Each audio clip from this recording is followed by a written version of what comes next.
This is Randy Stone. I cover the night beat for the Chicago Star. Stories start in many different ways. This one began when I bumped into a little old man who claimed he was dead, and proved it.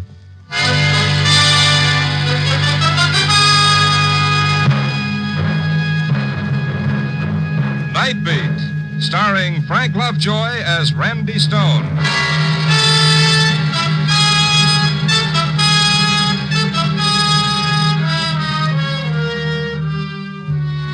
My job is to prowl Chicago at night looking for that ever-loving story that's always out there in the darkness waiting for me. But, like most working stiffs, one day a week, I'm a free man. And this was that day. It was one of those hot spring days that come at you out of nowhere. Hot like only Chicago and one other place can get. I woke up late in the afternoon and went outside for a breath of humidity. I opened my collar and rolled up my sleeves. Man, it was sizzling. There was a little park ahead. I was just going to stretch out on the grass when I saw him. My first thought was, pass the salt tablets quick, the sun's got me and I'm seeing things. But no, he was real, all right. Sitting on a park bench on this boiling day, a fat old guy in a heavy overcoat with muffler, galoshes, and gloves. I went over to him. He looked up and smiled. Good afternoon to you. Good afternoon. Sit down. Sit down. You look tired. Thank you, yeah. Nothing is worth getting tired for. Man is here for such a little while. Yeah. Look, forgive me for bringing this up, but I think it's only fair to tell you, at this moment, the temperature in this city is pretty close to 100 degrees. Oh, is that so? Yeah. For 2 cents, I'd trade everything I'm wearing for one hard shafter and Mark's fig leaf. You are lucky, young man. To feel the good sun, yes, that is something fine. As for me, I am chilled to the bone. In that overcoat and that muffler? Yes. How could any living thing be cold on a day like this? I suppose that is just it. What? I'm not a living thing.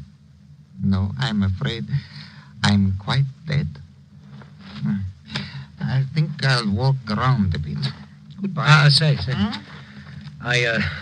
I suppose I'm just inquisitive, but you see, that's my business. I'm a newspaper man. Oh, yes.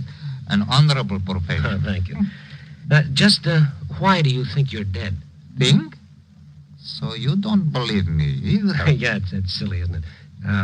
When did you die? The funeral was last week. A very nice funeral. I regret only that there were no plumed horses. Plumed horses? In the old country, that was a requirement for the head of a family. But in America, of course, such customs seem foolish. Yeah, foolish. You still don't believe me? Well, let's say that I'm just an old skeptic. All right, young man. To doubt everything in this life is to miss so much of life's true magnificence. You need a lesson. Come with me. So I went with him, this strange man so comfortable in an overcoat on this oppressive day. We stopped at the first large office building and went into the lobby. The old man took me to the directory on the wall. Can you find the name of a doctor? A doctor? Why do you want a doctor? You will see. Yes, there's a Dr. E.M. Herrick, suite 706. Is he good? I don't know. He's the only one listed. He doesn't have to be too good. Come on.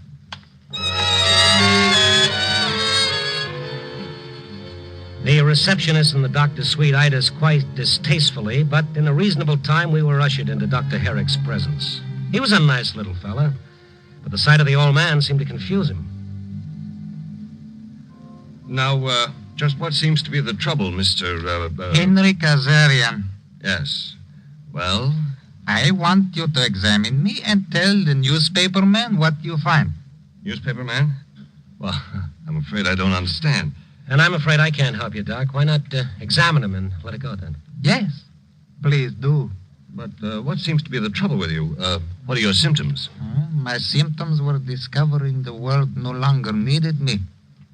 That can be very painful. Oh, but this isn't anything to... Come on, Doc, will you? It's my day off. Let's get it over with. All right. Now, Mr. Kazarian, take off your overcoat and shirt. The old guy undressed to the waist. His skin looked yellow and faded, but I figured that could happen to anyone his age. The doctor smiled, fastened his stethoscope to his ears, and began his examination. I put a cigarette in my mouth, but I never lit that cigarette. I was watching the doctor. I was watching the color drain from his face. I was watching his fingers start shaking like he was trying to make 9 the hard way. The doctor touched the stethoscope to a dozen parts of the old man's chest. Now he looked up, and it seemed to me, in those few seconds, he'd aged 10 years. Mr. Kazarian, I want you to wait in the next room. Uh-huh. Now, what did you find, Doctor? I'm sure the newspaper men would be most interested. I told you to wait in the next room. Take your coat and shirt. I'll be right with you. Yes, all right. Thank you very much. Goodbye. I can't believe it. It's impossible. It's a trick, a hypnotic trick. No, that's not true. Oh, you're not going to tell me that old man is really... Not the slightest heartbeat. What? No cardiovascular reaction whatsoever. That man is... Oh, no, this is crazy. Maybe it's your stethoscope. Maybe it's on the bum or something. No, that's not the answer. Then what is the answer? Are you trying to tell me that guy is really dead? Let's get him back in here. Let's talk to him. Yes, by all means.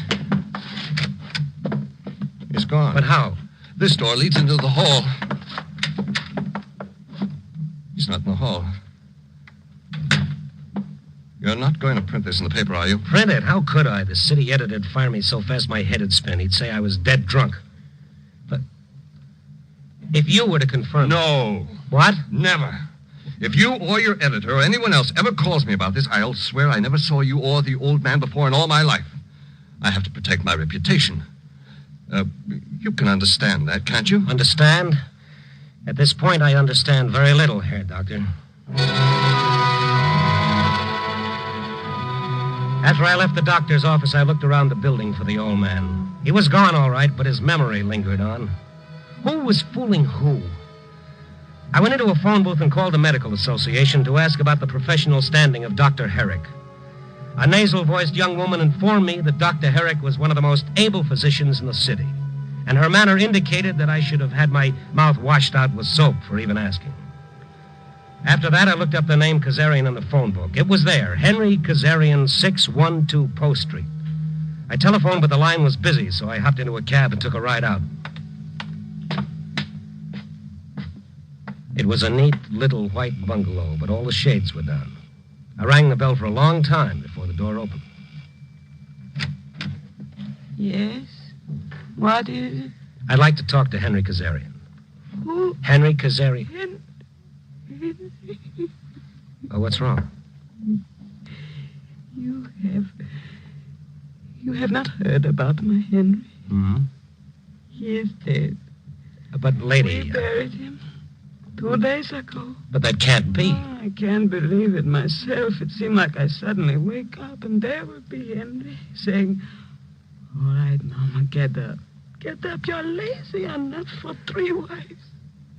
He was buried 2 days ago? Yeah, from Carell's Temple of Rest. A very wonderful service. All that was lacking was the plumed horses. The plumed horses. Papa, he would have been so mad if he knew there was no plumed horses. Yes, he certainly was. I mean that, Mrs. Kazarian, I'd like to talk to you. May we go inside? No, but we are in mourning. If you want to know about the funeral, talk to Mr. Carrell.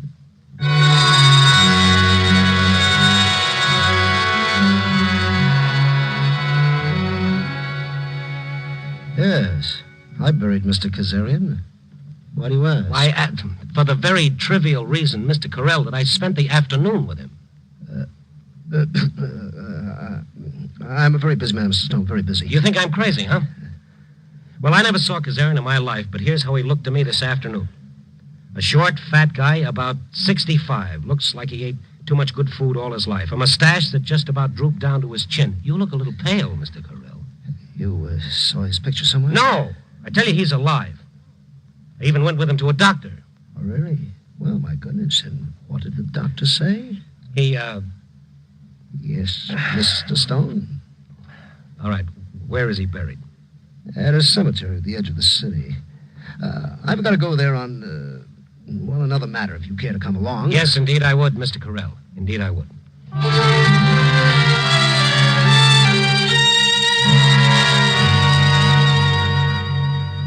Right here, Mr. Stone, this mound. You see, the earth is very fresh and the flowers have hardly wilted. But listen, Mr. Carell, it can't be him. Mr. Stone, the only reason I'm doing this is to avoid any stupid, sensational publicity. Carell's Temple of Rest is one of the most highly respected... Yes, and Dr. Herrick is one of the most highly respected doctors, and Mrs. Kazarian is a grieving widow. There's got to be a logical answer to this. There's just got to be.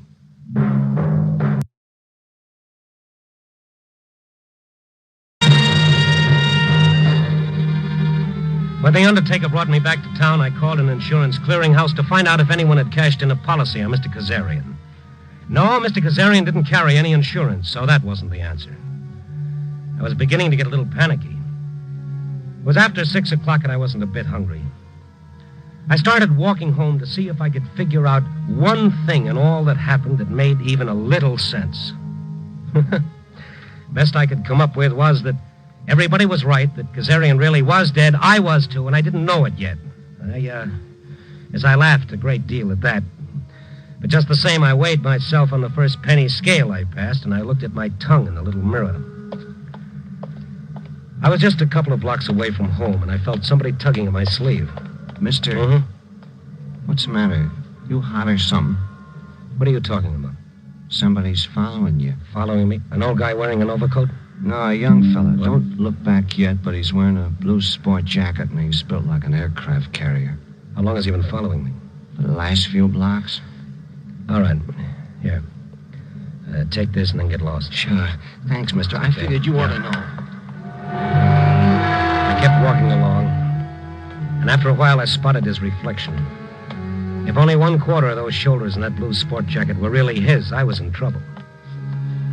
I stopped to light a cigarette. He stopped to tie his shoelace. I wiped the perspiration off my face. He smiled. No, he wasn't following me. It's just my imagination. I turned down a quiet street a few blocks from my rooming house. I looked back. Nobody. I found it was much easier to breathe. And then up ahead of me, somebody was waiting at the corner. Yup, shoulders. He'd circled around the other side of the block. Oh, great. I started walking past him like he wasn't even there. Mister, Let me say it just once. Sure. Lay off. Fine. Goodbye now. I mean it. Lay off. Now you've said it twice. Leave it alone. It's none of your business. I presume we're both talking about the same thing. The little man who wasn't there, Kazarian. What's the story on this guy? What's the gimmick? How can he be dead and buried? Mister, I ask you real nice and polite. Yeah, I know. Emily Post couldn't have done it better. But still, I'm going to find out. You're not going to find anything. You're not going to find a thing. After a while, I started climbing out of the fog. And the way I felt, I wanted to climb right back in. All I had to worry about was history's most promising headache. It was after 9 o'clock when I got to my room. I took a couple of aspirins, flopped across the bed, and tried to relax. Only the street lamp kept shining in my eyes. I got up to pull down the shade. Then I saw the gray sedan parked across the street. 3 guys piled out. They started toward the rooming house. And leading the way was my old pal Shoulders, back for an encore.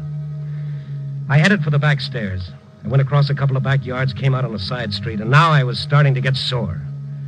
I found a taxi and headed back for Kazarian's house. Taxi let me out about half a block down the street. Kazarian's house was all dark except for a tiny window in back. I went around to the window and looked in. And there was the old man. He was sitting in a leather chair smoking a pipe. I tapped on the window. He turned, recognized me, and smiled. And someone out in front of the house spotted me. There he is. Where? I started running toward the backyard. They were right on my tail. I came to a fence. I found the gate. It was locked. Shoulders, who was heading the pack, was the first to reach me. You just won't stop, will you, Mr. Snoop? No, I just not. I tore away from him. Ran down the length of the backyard fence, tried to find an opening. The others were coming up fast. I told myself I could never jump over that fence, but with those guys closing in, I was a hard man to convince. And the next thing I knew, I was crouching behind a couple of garbage cans in the alley. And I thought, What a fine way to die, behind a garbage can, my lifeblood draining out on some old melon rinds. He couldn't have gotten away. He must have. I told you to stop him. And then the footsteps passed me. My heart decided it was okay to start beating again. And then I went back to the house, and I found the old man's window. It was dark now, like the rest of the house, but the window was open a few inches. I started pushing it up some more. Who is that? It's me, Randy Stone. I'm coming in. I would not advise that, young man. Really, it is quite foolish. Yeah, nobody knows that better than I. I'd appreciate it if you didn't call for help. Why should I? Where's the light switch? Oh, yeah. I see you're not wearing your overcoat now, nor your gloves. You're not so cold now, huh? No. Isn't that strange here in the house? I do not feel it nearly so much.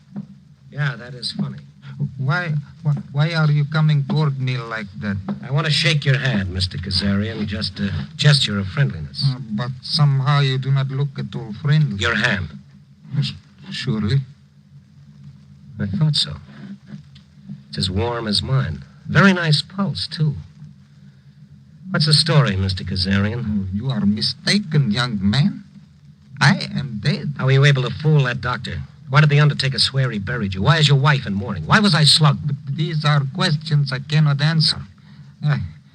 I'm an old man and I'm very tired. Would you say I was impolite if I asked you to leave? Oh, sure, I'll leave. Would you say I was impolite if I asked you where I could find the nearest police station? Because that's where I'm going. You're not going anywhere, Stone. Papa, I told you to holler for us if he bothered you. I knew there would be trouble. I just knew it. Dr. Herrick. Life is full of trouble.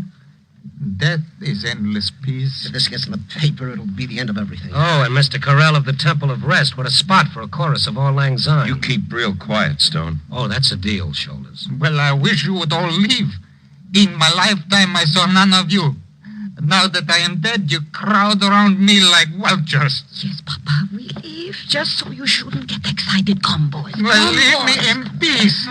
Leave me in peace. Papa likes to sit by himself sometime. George, you stop looking so tough. Nobody's afraid of you. Peter, why you just stand here and all? Go to the kitchen, put up hot water for tea. Yes, Mama. Mama? Carell, you call her Mama? Of course, Go to the kitchen, Peter, all of you. Go. I will explain to the young man. Perhaps I should do it, Mama. Mama again, you too, Dr. Herrick? Yes. I explain, Armand. You only use big doctor words. Nobody understand. Now, all of you, go. I said go to the kitchen. And, George, the red box is some baklava you serve with the tea. Yes, Mama. Mama. And you, young man, you come in here, into parlor. Yes, Mama. And we will close the door. Now, I will tell you everything. So they're your sons? Yeah. Well, fine, boys. Look, Papa and I, we would have liked at least one girl. The doctor and the undertaker. Now it begins to make sense, but their names. For their work, they said they need American names. The whole country to name Kazarian. Young man, that was her name. Meant something. But here it's got to be Carell and Herrick, Tell me about Papa. Yeah, excuse me. 1910, Papa and me and the kids, we come to America. Even though an old country, Papa's head of whole Kazarian clan, we come. So kids go to school. Become more than gold herders, rug merchants. And they do. My boys do. But they marry, they drift away. Soon, Papa and I are alone. And if the kids come over once every 2 months to see Papa, we think we are lucky. Imagine that, Papa Kazarian, head of whole family. And then last week, it started with Papa. I heard alarm clock go off. I got up like I always do, sleepy, thinking whole country exists for so many thousand years without alarm clocks. Why we need, huh? Why I shut alarm clock? Oh, Papa, where are you? I hurried to the house, and I found him in the kitchen, sitting at table in overcoat. Papa, so here you are. You feel all right? For dead man, I feel all right. For a dead man, you should not talk like that, Papa. You got many years ahead of you. I got eternity ahead of me. You call my sons. You tell them Papa is dead. You feel sick. I call Armand. Fine doctor. No, woman, listen to me. I am not sick. No, I am dead. Do not call Armand the fine doctor. Call my son Peter the fine undertaker. Do as I say. Tell them Papa is dead.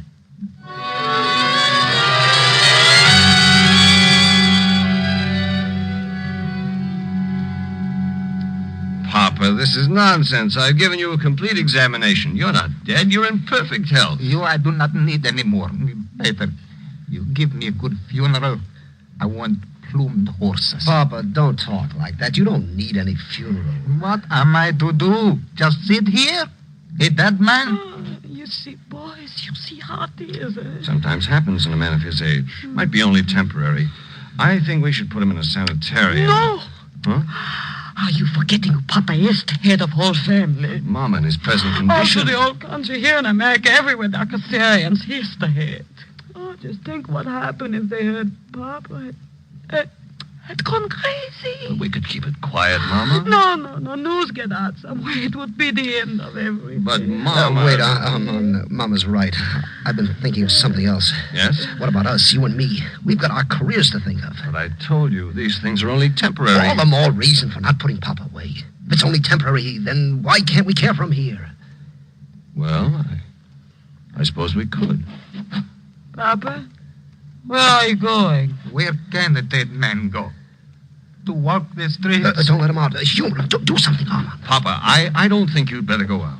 After all, maybe you really are dead, like you say. And in that case... Papa, I'll give you a wonderful funeral. You'll see the best in town. With plumed horses? Yes, Papa, plumed horses, if you'll only do what we tell you. And stay in the house.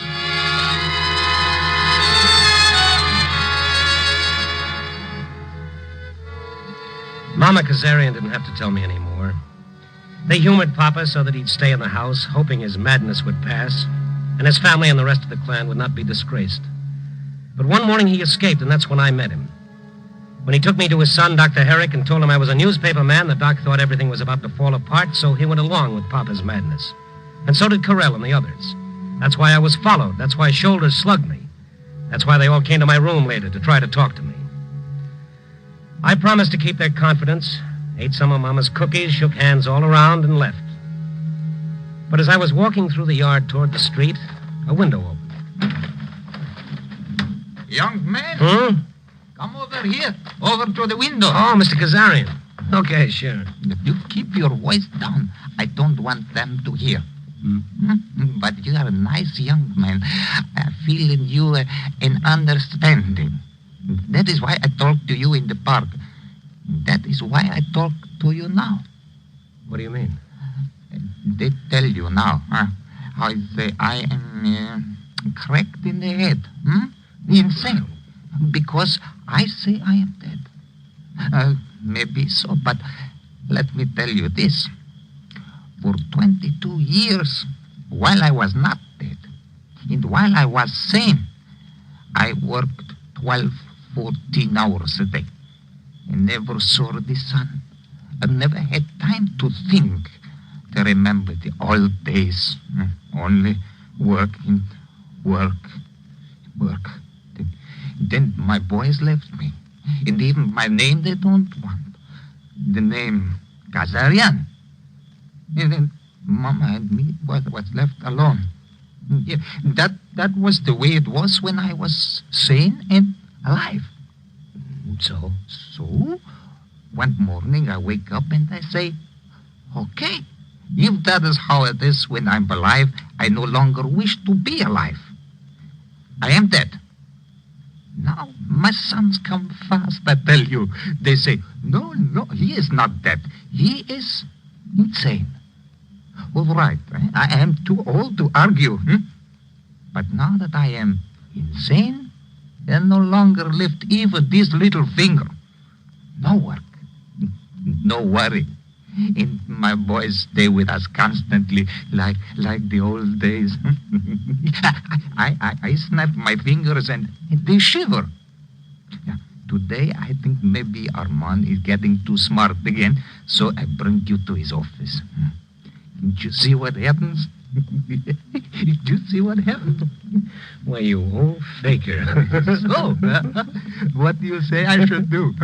Should I call them in and say, okay, I am not dead, I'm alive, and give up everything I got now, so they can say I am sane again? Well, should I, young man? Should I? Oh, Papa, if you did that, it would only prove one thing. And what is that? Well, if you called them in and told them the truth, you'd be the craziest man alive.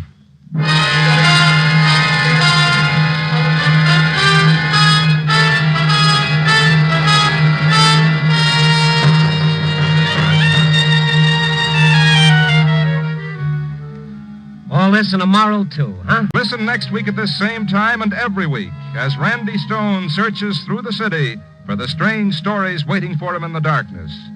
The stories that come out of the shadows to find their way into Night Beat.